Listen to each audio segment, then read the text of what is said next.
За день благотворительного марафона для Саши Сатинова собрано более 100 тысяч рублей. Деньги перечислены путем СМС и на счет фонда «Сила добра».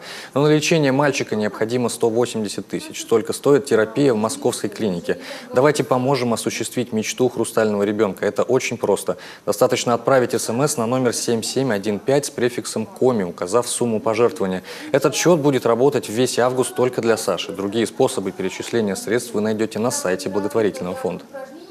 А другая героиня проекта «Спасти ребенка» Кристина Конина из Эжвы вернулась после лечения. В Москве ей поменяли гастростому, через которую приходится питаться специализированной смесью.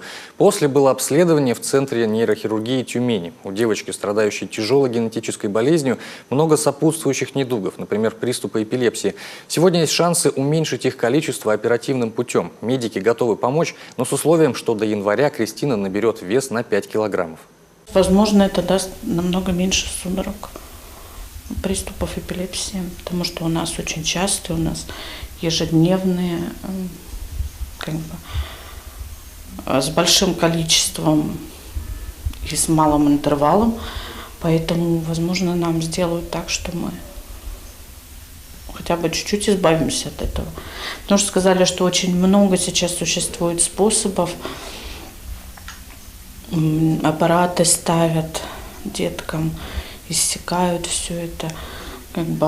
Мы подходим, но единственное, что вот веса нету.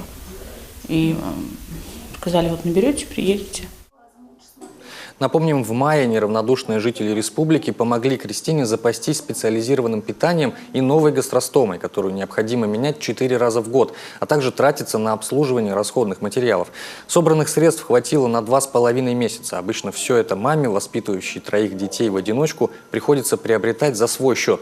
Екатерина Конина благодарит всех, кто не прошел мимо такой беды.